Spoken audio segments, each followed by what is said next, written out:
नमस्कार, मैं हूं नारायण शर्मा और आप देख रहे हैं AINS न्यूज 24 चैनल। अब खबरें विस्तार से। अपने 2 दिवसीय प्रवास के दौरान दूसरे दिन प्रधानमंत्री नरेंद्र मोदी सरगुजा पहुंचे। यहां उन्होंने भाजपा प्रत्याशी के पक्ष में प्रचार किया। प्रधानमंत्री को सुनने सरगुजा अंचल से बड़ी संख्या में लोग पहुंचे। सभा को भाजपा की वरिष्ठ नेत्री रेणुका सिंह, मंत्री रामविचार नेताम समेत प्रत्याशी ने भी संबोधित किया। मुख्यमंत्री विष्णुदेव साय ने विधानसभा में सरगुजा की सभी सीटें भाजपा में आने पर जनसमूह को धन्यवाद दिया और मोदी जी की गारंटी को पूरा करने अपनी सरकार को वचनबद्ध होना बताया।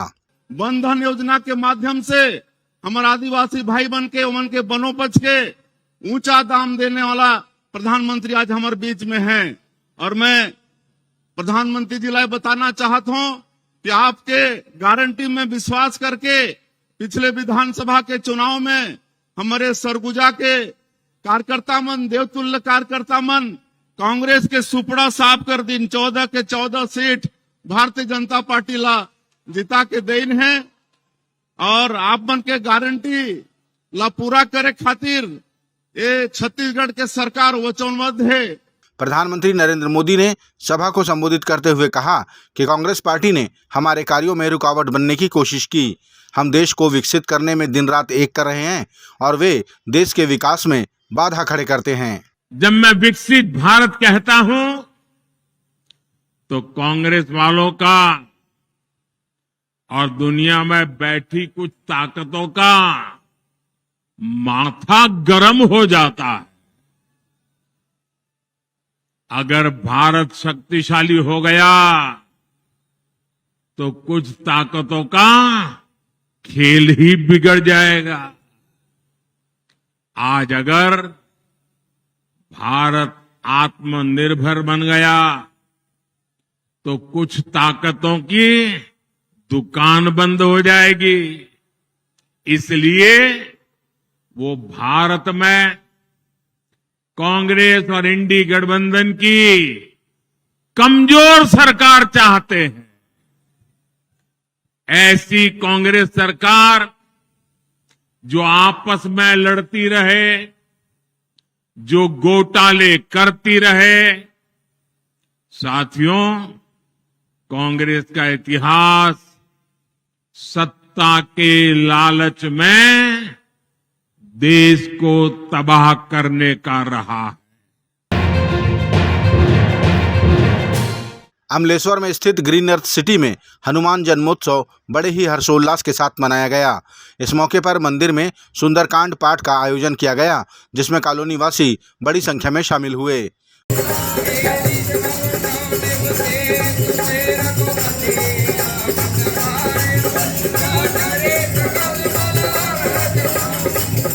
बच्चों और युवाओं ने भगवान हनुमान की ध्वज यात्रा निकालकर कॉलोनी में भ्रमण किया।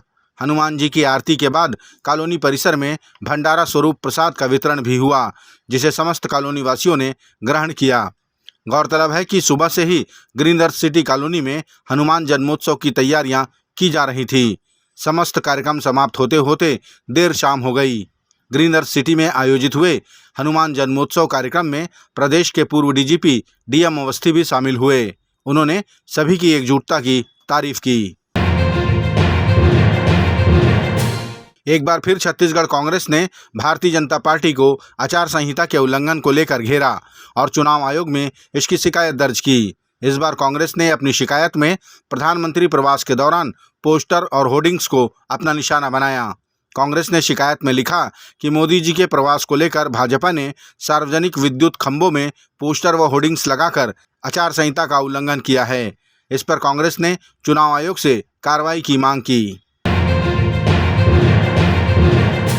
अखिल भारतीय कांग्रेस कमेटी के राष्ट्रीय नेता व पार्टी के स्टार प्रचारक राहुल गांधी भी अपनी पार्टी और इंडिया गठबंधन को लेकर चुनाव प्रचार कर रहे हैं। महाराष्ट्र में राहुल गांधी ने कहा कि अगर इस देश का संविधान बदल गया तो सब बर्बाद हो जाएगा, गरीबों को उनका हक नहीं मिलेगा, उनकी स्थिति बदतर हो जाएगी, लेकिन हम ऐसा होने नहीं देंगे। उन्होंने फिर एक बार भाजपा को बड़े उद्योगपतियों की पार्टी कहा और हमेशा उन्हीं का ख्याल रखने का आरोप लगाया। उनके एमपीओ ने साफ कहा है कि अगर हम चुनाव जीते तो हम हिंदुस्तान के संविधान को बदल देंगे और मैं आपसे कह रहा हूं, उनसे कह रहा हूं, ऐसी कोई शक्ति नहीं है दुनिया में जो हिंदुस्तान के संविधान को बदल सके।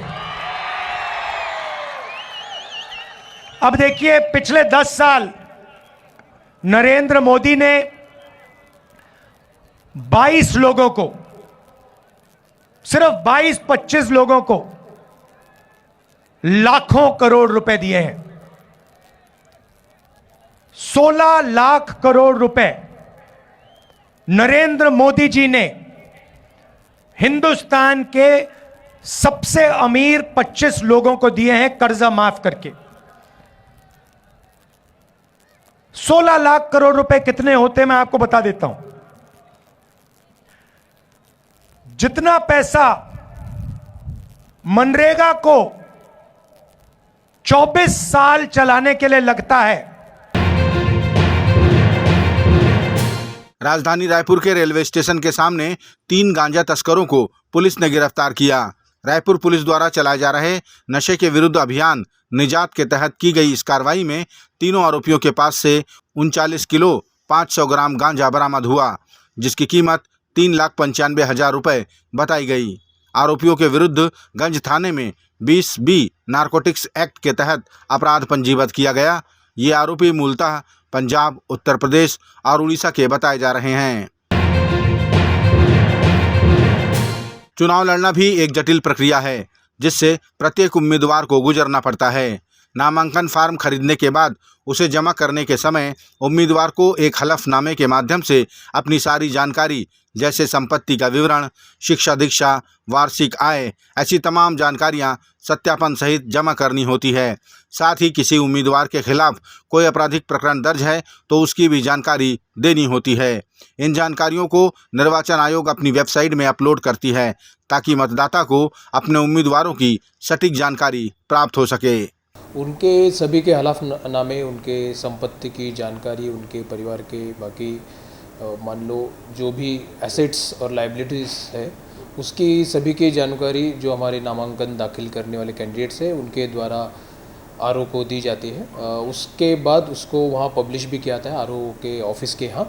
और उसके साथ साथ हमारा जो मुख्य निर्वाचन पदाधिकारी कार्यालय की जो वेबसाइट है उस पर भी सभी जो हमारे कैंडिडेट्स हैं अभी तक, उनके नामांकन के बाद हलफनामे वहाँ डाले जाते हैं, ताकि राइट टू नो का जो एक सिद्धांत है कि जो भी हमारे मतदाता है उनको सभी जानकारी प्राप्त होनी चाहिए, उसके अंतर्गत ये जो भारत निर्वाचन आयोग के निर्देश है। इसके साथ साथ मैं ये भी बताना चाहूँगा कि अगर कोई उनके खिलाफ एफआईआर दर्ज है, कोई क्रिमिनल केसेस खास तौर पे दर्ज है, तो उसको भी C1, C2, C3 फॉर्मेट में उसको प्रकाशित करना रहता है। उसको भी जिनके खिलाफ क्रिमिनल केसेस है उनके द्वारा किया जाता है। इसके साथ जो पार्टी उनको पुरस्कृत करती है उसको भी अपने सभी कैंडिडेट्स का एक क्रिमिनल इंसिडेंट जिसको बोला जाता है वो भी एक फॉर्मेट में पब्लिश करना रहता है, वो सभी द्वारा किया गया। पारिवारिक विवाद के चलते राजधानी रायपुर के सरस्वती नगर थाने के अंतर्गत 2 भाइयों के झगड़े में घायल एक भाई को समय पर उपचार न मिल पाने के कारण उसकी मौत हो गई। पुलिस से मिली जानकारी के अनुसार अजय और नीरज 2 भाइयों के बीच हुए झगड़े में अजय ने नीरज को लाठी से मारा, जिसके कारण इलाज के दौरान उसकी मौत हो गई। पुलिस ने अजय को हत्या के मामले में गिरफ्तार कर लिया। का नाम था अजय, दूसरा नीरज, और दोनों में आपसी घरेलू विवाद हुआ, जिस पर से अजय ने नीरज को लकड़ी के टुकड़े का जो पटिया था उससे मार दिया था सिर में, और उसको प्रॉपर इलाज नहीं मिल पाया, जिस कारण से सुबह कल दिनांक को उसकी मृत्यु हो गई। जिस पर से नीरज की मृत्यु पर अजय जो उसका बड़ा भाई है उसको हत्या का दोषी मानते हुए उसको गिरफ्तार किया गया है। हम न्यायिक रिमांड पर भेजा जा रहा है। ये थे आज के प्रमुख समाचार। आप देख रहे थे हमारा लोकप्रिय YouTube चैनल AINS News 24। अब हमें इजाज़त दीजिए, कल तक रोजाना की ताज़ा खबरों के लिए आप देखते रहिए हमारा लोकप्रिय YouTube चैनल। हमारे YouTube चैनल को लाइक, सब्सक्राइब और बेल आइकन के बटन को दबाना ना भूलें। नमस्कार।